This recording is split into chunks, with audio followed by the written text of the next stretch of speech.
Hello दोस्तों। हम आज बात करने वाले हैं कि वर्तमान में इंडियन आईटी सेक्टर के शेयर क्यों इतना ज़्यादा गिरे हैं। तो इसके मल्टीपल रीज़न हैं। हम इस पे थोड़ा सा बात करते हुए मैंने सारे रीजन्स को एक साथ करने का प्रयास किया है।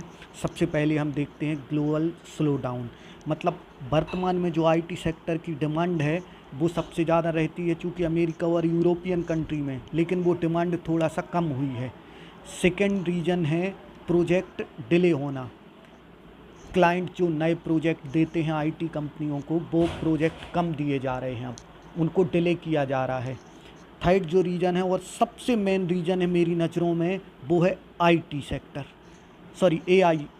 एआई सब जानते होंगे, आर्टिफिशियल इंटेलिजेंसी। एआई की वजह से क्या हुआ है, जो Indian company traditional outsourcing model की वजह से ज़्यादा सॉफ्टवेयर बनाती थी और ज़्यादा कहना चाहिए फैसिलिटी देती थी, अब उनको रिप्लेस कर रहा है एआई। ये वाला डर सबसे ज़्यादा आईटी सेक्टर को प्रभावित कर रहा है। मतलब एआई आने की वजह से आईटी सेक्टर बहुत प्रेशर में है।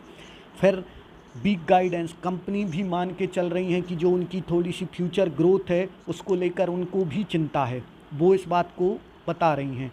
और करेंसी रिस्क है, आप देख रहे होंगे रुपए की वैल्यू भी रेगुलर गिर रही है, डॉलर और फॉरेक्स फ्लक्चुएशन बहुत ज़्यादा हो गया है।